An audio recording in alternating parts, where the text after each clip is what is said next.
बीडमध्ये गँगवॉर. बीड हे नाव गेल्या 3-4 महिन्यापासून चर्चेतून हटायलाच तयार नाही. आणि काल त्या ठिकाणी एक प्रचंड मोठा राडा बीडच्या जेलमध्ये झालेला आहे. जेल प्रशासन नाकारत असलं तरी या ठिकाणी भारतीय जनता पक्षाचे आमदार सुरेश अण्णा धस किंवा त्या ठिकाणी आरोपी महादेव गित्ते यांना बीडवरून छत्रपती संभाजीनगरला जे हलवलेले आहे त्यावरून काहीतरी गौड बंगाल घडलंय हे मात्र निश्चित आहे. तसं जेलचा राडा हा महाराष्ट्राला नवीन नाही.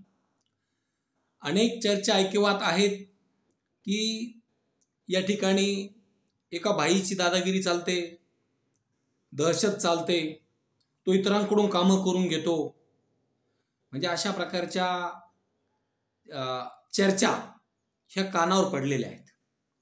इतकंच नाही तर बीडचंच उदाहरण घ्यायचं झालं तर किशोर फड याचं नाव देखील याच अनुषंगानं चर्चेत पूर्वी होतं. आताही बीडमध्ये अशा अनेक गँगवॉर बाहेरही घडत आहेत आणि तुरुंगात सुद्धा त्याचे पडसाद उमटत आहेत. परळीमध्ये 2 गट आहेत आणि या 2 गटामध्ये चकमकी चालू असतात किंवा काही घडामोडी सुरू असतात. त्याचेच परिणाम हे कालच्या घटनेत पाहायला मिळाले.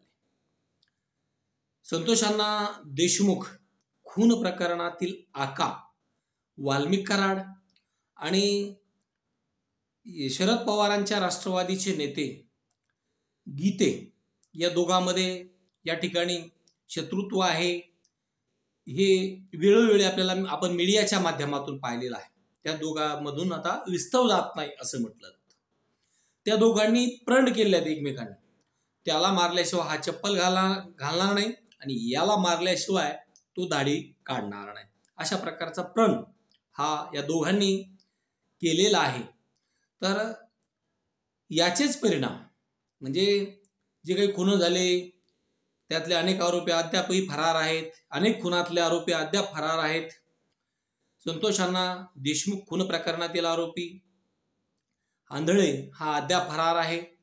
तर मरळवाडीचे सरपंच बापू आंधळे यांच्या खुनातील आरोपींना अद्याप पकडलेलं नाही. याशिवाय महादेव मुंडे यांच्या आरोपींना गेल्या 16-17 महिन्यामध्ये पकडण्यामध्ये पोलिसांना अपयश आलेलं आहे. म्हणजे असे अनेक आरोपी आहेत. कृष्णा आंधळे सुद्धा गेल्या 1-1.5 वर्षापासून दुसऱ्या एका प्रकरणामध्ये फरार आहे. म्हणजे असे कित्येक किस्से बीडमध्ये या ठिकाणी आहेत. याशिवाय गेवराईच्या अर्धमसल्यातील मशिदीमध्ये स्फोट झाला. परळीच्या कान्हापूर मोह्यामध्ये त्या ठिकाणी एक खून झाला. किंवा संतोष अण्णा देशमुख प्रकरणाशी संबंधित एक महिला जरी ती धाराशिव जिल्ह्यातील असली तरी तिचं कनेक्शन बीड जिल्ह्याशी जुळलेलं आहे अशी चर्चा सामाजिक कार्यकर्त्या अंजलीताई दमाने असतील किंवा इतर लोक या ठिकाणी करताना दिसून येत आहेत. तर काल सकाळी ज्यावेळेस काही त्यांना थोडं मोकळं सोडलं जातं तर तिथं मारहाण झाली असं बोललं जातं.